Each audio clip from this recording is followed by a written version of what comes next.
شادی کے 2-4 مہینے کے بعد وہ ایسا بیوی کا غلام ہوتا ہے کہ پھر اپنی اماں سے کہتا ہے چپ تو نہیں سمجھے گی. کوئی بات ہو رہی ہے کہتا ہے تو نہیں سمجھے, بیچ میں کیوں بولتی ہے, تو نہیں سمجھے گی. اس کو کہہ رہا ہے کہ تو نہیں سمجھے گی اس ماں سے جو بچپن میں تیرے رونے سے سمجھ جاتی تھی کہ تو دودھ کے لیے رو رہا ہے یا تیرے کاندھے میں یا پیٹ میں درد ہے, جو بچپن میں تیری چیخ اور تیرے رونے کی آواز سے پہچان لیتی تھی کہ تجھے بھوک لگی ہے یا تیرے جسم کے کس حصے میں درد ہے. تو اس ڈاکٹر سے, اللہ کی قسم ماں سے بڑا کوئی ڈاکٹر دنیا میں پیدا نہیں ہوا. کتنی بھی بڑی وہ MBBS اور MS اور MD کی ڈگری لے لے, ماں سے بڑا کوئی ڈاکٹر نہیں ہے, کیونکہ ماں پہچانتی ہے کہ بیٹا یہ رو رہا ہے تو اس کے رونے میں بھوک چھپی ہے یا کہیں درد چھپا ہے. میرے بھائیوں, اس ماں سے کہتے ہو تم, اس ماں سے کہتے ہو کہ تو نہیں سمجھے گی جو بچپن میں تیرے رونے کی آواز سے سمجھ جایا کرتی تھی. جب تو بولنا نہیں جانتا تھا تو جانتی تھی کہ تو کیا چاہتا ہے, تو تیرا ارادہ کیا ہے, تیرے پیٹ میں درد ہے یا تیرے جسم میں درد ہے یا تیرے سر میں درد ہے, وہ اس وقت تجھے سمجھتی تھی. اور آج تو اتنا بڑا ہو گیا ہے, آج اتنا عقل مند ہو گیا ہے, آج تیری پوزیشن اتنی اونچی ہو گئی ہے کہ تو اپنی ماں سے اتنی جرأت اور اتنی ہمت کہ اپنی ماں سے کہتا ہے تو نہیں سمجھے گی. حضرت ابراہیم علیہ السلام نے دوسری شادی کر لی, پھر 1-2 سال کے بعد پھر اچانک گھر میں آئے. ابراہیم اسماعیل پھر شکار کھیلنے کے لیے گئے تھے, دروازے کو دستک دی, وہ دوسری بیوی نکلی, دروازہ کھولا, کہیے چاچا کیسے آنا ہوا؟ کہا مجھے تمہارے ہسبینڈ سے ملنا ہے. کہ وہ تو نہیں ہے, جنگل میں گئے شکار کرنے کے لیے. اچھا تم کیسے رہ رہی ہو؟ الحمدللہ. گزر بسر کیسی چل رہی ہے؟ اللہ کا شکر ہے, اللہ نے جس حال میں بھی رکھا ہے ہر حال میں اللہ کی تعریف ہے. فرمایا میری بیٹی جب تمہارے شوہر گھر پہ آ جائیں تو ان سے کہنا کہ ایک بوڑھا آدمی آیا تھا, انہوں نے سلام کہا ہے, اور چلتے چلتے اس نے یہ وصیت نصیحت کی ہے کہ اپنے گھر کی چوکھٹ کو برقرار رکھنا, اس کو بدلنے کی ضرورت نہیں ہے. گھر کی چوکھٹ ٹھیک ہے, یہ عورت بھی کہتی ہے بڈھا سٹیا گیا, بدلنے کی تو کوئی بات ہی نہیں ہو رہی. اسماعیل علیہ السلام جب گھر پہ آئے تو بیوی نے پوری بات بتائی. اسماعیل علیہ السلام خوش ہو کر کہنے لگے میری بیوی وہ میرے باپ تھے اور گھر کی چوکھٹ تم ہو. انہوں نے کہا برقرار رکھنا, اس کا مطلب یہ کہ اپنی بیوی کو اچھی طریقے سے رکھنا یہ اللہ کی بڑی نیک و فرما بردار بندی ہے. باپ کی تمنا یہ ہوتی تھی کہ ہمیں جو ہے میرے بیٹے کو اچھی بہو بیوی ملے, مجھے اچھی بہو ملے. اور جہاں بیٹوں کے حق ہیں باپ کے اوپر, وہاں حق ایک یہ بھی ہے کہ وہ اچھی اور دیندار لڑکی سے شادی کرائے. آج کن سے شادیاں کرا رہے ہو اپنی بیٹیوں کی؟ ماں باپ. پہلی بات تو ماں باپ کو بیچاروں کو تو اب دیکھنے کا موقع ہی نہیں ملتا ہے. اب تو لڑکے اور لڑکیاں خود ہی سیٹ کر لیتے ہیں. اب تو ماں باپ بیچارے ان کی بات مان لیتے ہیں, اگر نہیں مانیں گے تو یہ لڑکی میری بیٹی میری ناک کٹا کے رکھ دے گی اور مجھے بدنام کر دے گی, اس لیے جہاں چاہ رہی ہے وہاں کر دو بس. تو یہ ہے. تو میرے بھائیو ہم غور کریں, جہاں تھوڑی بہت انسانیت باقی ہے, تھوڑا بہت دین باقی ہے, جہاں کی اولاد آج بھی شادی کے معاملات اپنے ماں باپ کے اوپر چھوڑ دیتے ہیں, وہ ذرا غور کریں ان کے ماں باپ کی اپنے بچوں کی شادیاں کس جگہ کرا رہے ہیں. حضرت عمر فاروق کے پاس ایک شخص آیا, اپنے بیٹے کی شکایت کرنے لگا کہ میری اولاد ایسی, میرا بیٹا ایسا, میرا کہنا نہیں مانتا. حضرت عمر فاروق نے اس کے بیٹے کو بلایا اور باپ کے سامنے اتنا ڈانٹا کہ تمہیں شرم نہیں آتی, اپنے باپ کو ستاتے ہو, اپنے باپ کی نافرمانی کرتے ہو, اپنے باپ کو رلاتے ہو, تمہیں شرم آنی چاہیے. بہت کوئی ڈانٹنے کے بعد بیٹے نے کہا کہ امیر المومنین ہو گئی بات. کہاں میں نے تمہیں سمجھا دیا ہے کہ آپ نے بیٹے کا حق تو بتا دیا بیٹوں کے, یہ باپ کے ساتھ یہ کریں ٹھیک ہے, لیکن باپ کے اوپر بھی بیٹے کا کچھ حق ہے کہ نہیں؟ حضرت عمر نے کہا ہاں ہے. جب وہ پیدا ہو تو اس کو اچھی تربیت دے, 7ویں دن اس کا عقیقہ کرے اور اچھا نام رکھے, اور جب بیٹا بڑا ہو جائے تو اس کی دیندار اچھے گھرانے میں, نیک گھرانے میں اس کی شادی کرا دے. یہ ہے باپ کا حق اولاد پر. تو اس بچے نے کہا, لڑکے نے, امیر المومنین میرے باپ سے پوچھو اس نے ان تینوں کاموں میں سے کون سا کام میرے ساتھ کیا ہے؟ جب میں پیدا ہوا 7ویں دن کا تھا تو میرا عقیقہ نہیں کیا. نام میرا رکھا. تو جانتے ہو اس نے نام میرا کیا رکھا؟ عربی میں ایسا لفظ بتایا جس کا اردو میں ترجمہ ہوتا کھٹمل. اس نے میرا نام رکھا کھٹمل. اور تیسرا جب میں بڑا ہوا تو شادی کرا دی ایک مجوسی لڑکی کے ساتھ. ایک انپڑھ جاہل گوار جو جانتی نہیں ہے کہ شوہر کا حق کیا ہے, اس نے ایک نافرمان عورت کے ساتھ میری شادی کرا دی. تینوں کام اس نے نہیں کیے. پھر حضرت عمر فاروق نے باپ کو ڈانٹا, کہا بیٹے کی شکایت کرتے ہو, اپنی غلطی نہیں بتاتے ہو کہ تمہاری غلطی کیا ہے. تم نے جب اپنی اولاد کا حق ادا نہیں کیا تو اب بھگتو, دیکھو, اور اب یہ سارے ظلم و زیادتی سہو, اب تو تمہیں سہنا پڑے گا. میرے بھائیو, ایک صحابی رسول ہیں, اپنی ماں کو خانہ کعبہ کا طواف کرا رہے ہیں. ان کی ماں پیروں سے لنگڑی ہے. علامہ ہیثمی نے اپنی کتاب مجمع الزوائد کے اندر اس واقعے کو نقل کیا ہے. ذرا غور سے سنیے گا. ان کی ماں آنکھوں سے اندھی ہے, پیروں سے لنگڑی ہے, بوڑھی ہے. کہنے لگی بیٹا مجھے خانہ کعبہ کا طواف کرا دے, میرے بیٹے مجھے عمرہ کرا دے, میرے بیٹے میں طواف کرنا چاہتی ہوں.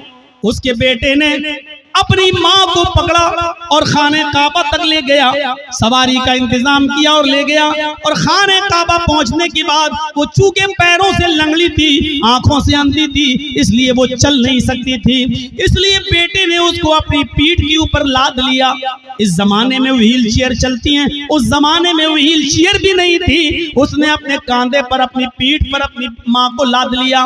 اس نے 1 چکر پورا کیا, 2 چکر پورے کیے, 3 چکر پورے کیے, 4 چکر, 5 چکر, اور 5ویں چکر کو پورا کرنے کے بعد جب 6واں چکر لگانے لگا تو اس کی مڑبھیر ہو گئی. وہ ٹکرا گیا حضرت عمر فاروق رضی اللہ تعالیٰ عنہ سے, اپنی پیٹھ پر اپنی ماں کو لاتے ہوئے, اور اپنی ماں اپنے حضرت عمر سے ٹکرا گیا. حضرت عمر نے کہا ٹھیک ٹھیک ٹھیک چلیے, سلام ہوا, السلام علیکم. وعلیکم السلام.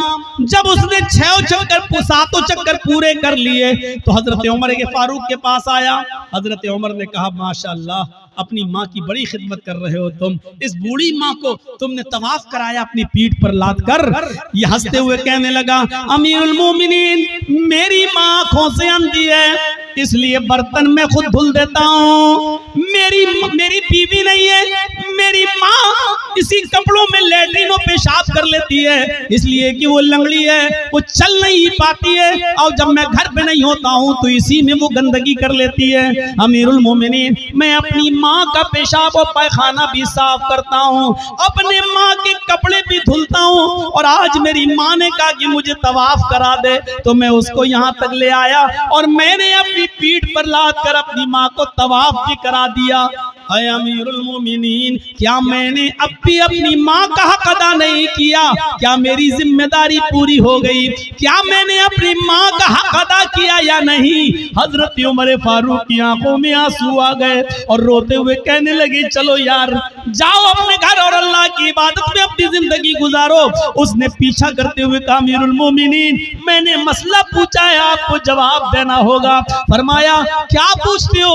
کہا یہ بتاؤ, میں پیشاب صاف کروں, پائخانہ صاف کروں, اپنے ماں کے کپڑے دھلوں, اپنے ہاتھ سے کھانا بناؤں, اپنے ہاتھ سے ماں کو کھانا کھلاؤں, اپنی پیٹھ پر لاد کر میں خانہ کعبہ کا طواف کراؤں, پریکرما کراؤں, کیا اس کے بعد بھی میں نے اپنی ماں کا حق ادا کیا یا نہیں کیا؟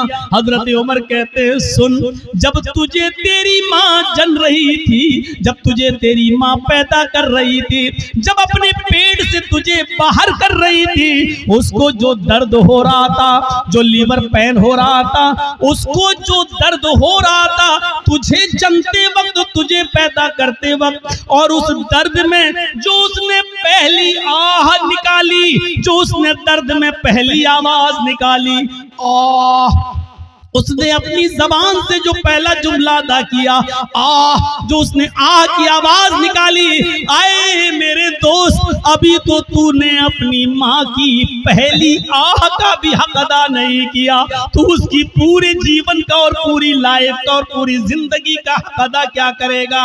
ابھی تو نے اس کی پہلی چیخ کا بھی حق ادا نہیں کیا, اس کی زندگی کے حق کے بارے میں پوچھتا ہے کہتا ہوں کیا؟ ابھی تو ایک آہ کا بھی حق ادا نہیں ہوا. یہ ہے ماں کا مقام, یہ ہے ماں کا مرتبہ, یہ ہے ماں کا درجہ. اگر آپ نماز پڑھتے ہیں لیکن آپ کی ماں آپ سے خوش نہیں ہے تو بیکار ہے آپ کی نماز. آپ روزہ رکھتے ہیں, آپ کی ماں آپ سے ناراض ہے تو بیکار ہے آپ کے روزے. آپ کتنی بھی عبادتیں کر لیں, کتنی بھی اللہ کی پوجا پاٹ کر لیں, کتنی بھی قرآن کی تلاوت کر لیں, لیکن آپ کے ماں اور باپ آپ سے ناراض ہے تو آپ کی عبادتیں آپ کے منہ پہ ماری جائیں.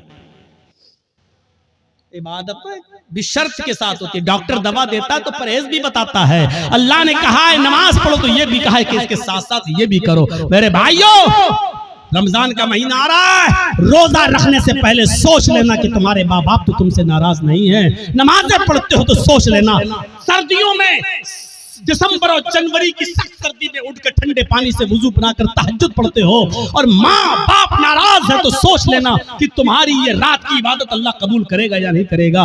ان چیزوں پر ذرا غور کرنا. 2 چیزیں ہو گئی, تیسری چیز پر آئی ہے. ہر ایک چیز ایسی ہے کہ جس پر 2 گھنٹے بولا جا سکتا ہے, لیکن میں مختصر کرتے ہوئے آگے چل رہا ہوں. تیسری چیز پر غور کیجئے. وَلَا تَتْرُكَنَّ صَلَاةً مَكْتُوبَةً مُتَعَمِّدًا فَإِنَّ مَنْ تَرَكَ صَلَاةً مَكْتُوبَةً مُتَعَمِّدًا فَقَدْ بَرِئَتْ مِنْهُ ذِمَّةُ اللَّهِ. کبھی بھی کسی بھی حال میں فرض نماز مت چھوڑنا, کسی بھی حالت میں فرض نماز مت چھوڑنا. اگر فرض نماز چھوڑ دی تو اللہ کی ذمہ داری ہٹ جائے گی, اللہ کی ذمہ داری سے نکل جاؤ گے. اللہ کی کوئی گارنٹی نہیں تمہاری زندگی. اوفو کیا زبردست پوائنٹ. کسی بھی حال میں فرض نماز مت چھوڑنا. باپ بیمار ہے, مسجد میں اذان ہو رہی ہے, اب اذان ہوگی, اس کے 15 منٹ کے بعد جماعت ہوگی. باپ میرا سیریس ہے, جلدی سے فون کرو, ایمبولینس بلاؤ, یا جب تک گاڑی نکل رہی ہے تب تک وضو بناؤ اور اپنے گھر میں فرض پڑھ لو 4 رکعت ظہر, اور جلدی سے اپنے باپ کو لے کے پہنچو ہاسپٹل کے اندر. یہاں سنتیں چھوڑ دو. کیوں؟ کیونکہ اس وقت باپ کی حالت دوسری ہے, لیکن فرض نماز تمہیں ادھر بھی نہیں چھوڑنا ہے. لہٰذا جلدی سے وضو بناؤ. اب مسجد میں مت جاؤ, مسجد میں جاؤ کہ 15 منٹ انتظار کرو گے, پھر امام صاحب پتہ نہیں کتنی لمبی نماز پڑھائیں. جلدی سے وضو بناؤ گھر پہ اور 4 رکعت ظہر کی پڑھو اور چھوٹی چھوٹی صورتیں پڑھ لو, انا اعطیناک الکوثر, قل هو اللہ احد اللہ الصمد, اور جلدی سے سلام پھیرو اور اپنے باپ کو, اپنے بیٹے کو, اپنی بیوی کو لے کے ہاسپٹل پہنچو. ہاسپٹل میں بھرتی کر لو, آئی سی یو میں بھرتی ہو گئی ہیں, ٹھیک ہے, ادھر بھی جلدی سے وضو بناؤ, عصر کی نماز پڑھ لو.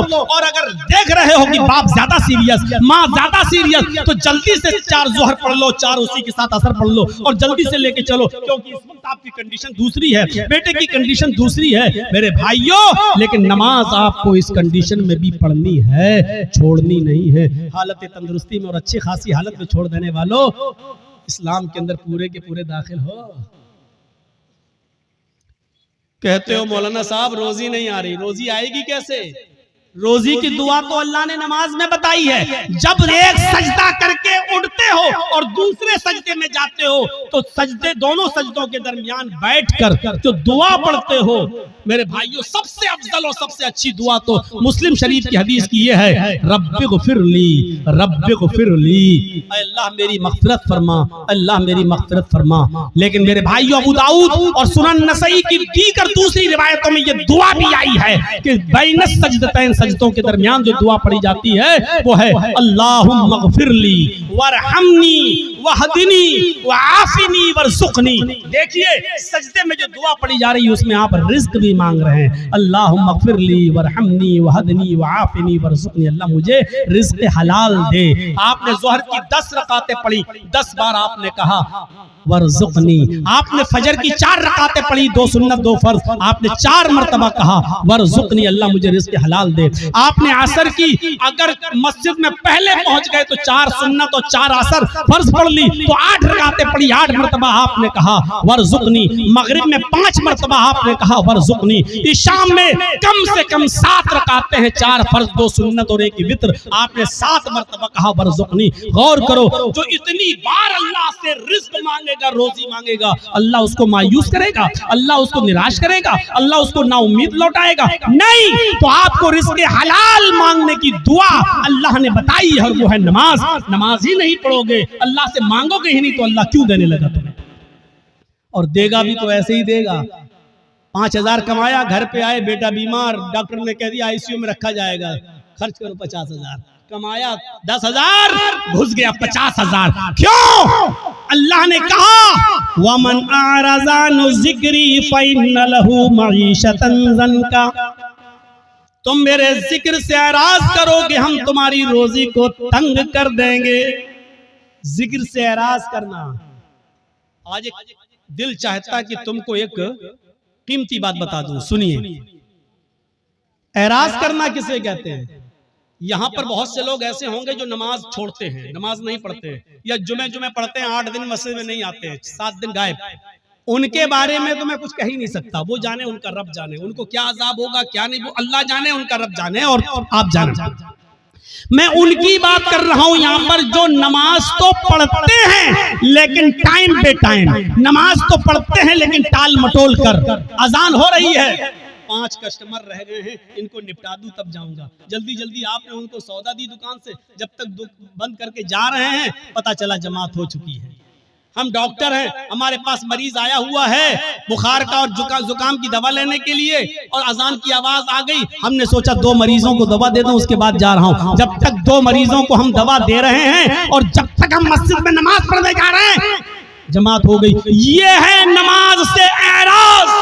پڑھ رہے ہیں آپ لیکن جماعت کو آپ نے ترک کر دیا اور جماعت چھوڑ دی. یہ ہے نماز سے اعراض. اللہ نے کہا وَمَنْ أَعْرَضَ عَنْ ذِكْرِي, جو میرے ذکر سے جو نماز سے اعراض کرے گا, روگردانی کرے گا, ہم اس کی روزی کو فَإِنَّ لَهُ مَعِيشَةً ضَنْكًا, اس کی روزی تنگ کر دی جائے گی. بند نہیں کہا اللہ نے, یہ نہیں کہا ہم روزی بند کر دیں گے, تنگ کر دیں گے. تنگ کا مطلب یا تو بہت مشکل سے اس کو روزی روٹی ملے گی, یا بہت آسانی سے ملے گی لیکن رکے گی نہیں اس کے پاس. آج کتنے لوگ ہیں ایسے, مولانا صاحب بہت کماتا ہوں لیکن برکت نہیں ہو رہی ہے. مولانا صاحب 1 لاکھ روپیہ مہینہ کماتا ہوں لیکن رکتا نہیں ہے. کبھی اس کو کینسر, کبھی اس کو ٹی بی, کبھی اس کو بیماری, بیماریوں نے گھیر لیا, لگتا ہے کوئی جادو ٹونا کر رہا ہے. ارے اللہ کے بندے, اعراض کو سمجھ لے. اعراض کس کو کہتے ہیں؟ وَمَنْ أَعْرَضَ عَنْ ذِكْرِي, جو میرے ذکر سے نماز سے اعراض کرے گا. بچہ رو رہا ہے, ماں ٹی وی پہ سیریل دیکھ رہی, ریموٹ اس کے ہاتھ میں, ساس بھی کبھی بہو تھی, بیوی ماں اس بچے کی ماں دیکھ رہی, ساس بھی کبھی بہو تھی, ناٹک چپس کھاتی جا رہی, چائے پیتی جا رہی ہے اور ناٹک دیکھتی جا رہی, ڈرامہ. ادھر بچہ رو رہا ہے, ماں جانتی ہے کہ بچہ دودھ کی وجہ سے رو رہا ہے, لیکن سوچ رہی ہے نہیں 10 منٹ کا ڈرامہ رہ گیا, 10 منٹ اور دیکھ لوں. بچہ رو رہا ہے لیکن سیریل دیکھنے میں لگی ہوئی ہے. کیا کہا جائے گا؟ ماں نے بچے سے اعراض کیا. جب سیریل ختم ہو گیا ماں نے بچے کو اٹھایا اور دودھ پلایا. دیکھیے دودھ پلا رہی ہے لیکن پھر بھی اس نے اپنے بچے سے اعراض کیا, روگردانی کی اپنے بچے کے ساتھ. اس کو کہا جاتا ہے اعراض کرنا. آدمی نماز تو پڑھ رہا ہے لیکن مریضوں کو پورا دیکھنے کے بعد آ رہا جماعت ختم ہو گئی. نماز تو پڑھ رہا ہے لیکن دکان کے سارے کسٹمر کو نپٹا کے آ رہا ہے, جماعت ختم ہو گئی. اس کو کہا جاتا ہے اعراض کرنا. ماں دودھ تو پلا رہی ہے لیکن سیریل دیکھنے کے بعد آدمی نماز تو پڑھ رہا ہے لیکن اپنی دکانداری پوری کرنے کے بعد, تو آپ نے اللہ کے لیے چھوڑا کیا ہے؟ آپ نے اللہ کے لیے چھوڑا کیا ہے؟ قربانی کیا دی ہے؟ قربانی تو یہ تھی, آواز آئی حی علی الصلاۃ اور سامنے والا 10,000 روپے کا کسٹمر ہے. آپ کہہ دو کہ جا پہلے میں نماز پڑھنے جا رہا ہوں, اگر نماز نہیں پڑھوں گا میں نماز کے بعد بھی تمہیں دوں گا, جاؤ نماز پڑھ دوں اس کے بعد آنا. حی علی الصلاۃ کی آواز سنتے ہی مسجد کی طرف چلے جاؤ. وہ کہنے لگا کہ میں 10,000 روپے کا سامان لینے آیا. آپ نے کہا 10,000 روپے کی پرواہ نہیں ہے, رزاق وہ ہے, روزی روٹی دینے والا وہ ہے, روزی روٹی دینے والی تیری ذات نہیں اللہ کی ذات ہے. آپ نے 10,000 کے کسٹمر کو ٹھکرا دیا اور آپ مسجد میں نماز پڑھنے چلے گئے. یہ ہے نماز. لا تترکن صلاۃ مکتوبۃ متعمدا, کبھی بھی کسی بھی حال میں قصدن اور جان بوجھ کر تم فرض نماز کو ترک مت کرنا. جو فرض نماز کو جان بوجھ کر ترک کر دیتا ہے, فرض نماز کو جان بوجھ کر چھوڑ دیتا ہے, اللہ کی ذمہ داری اس کی اوپر سے اڑ جاتی ہے. اپنے آپ پر غور کرو کہ کتنے % مسلمان ہو, اسلام میں داخل ہو یا نہیں, ایسا کرتے ہو یا نہیں. اب تو بڑا مشکل ہو جائے گا. اکثر لوگ ہمارے بھائی یہاں بیٹری والا رکشہ چلاتے ہیں بیچارے, اب پیسنجر کو لے کے جا رہے ہیں رکشے پہ, اذان کی آواز آئی حی علی الصلاۃ, اس کو وہی رکشہ روکنا پڑے گا, فوراً مسجد میں بھاگنا پڑے گا. مولانا صاحب کیا کریں؟ ہاں سن لو,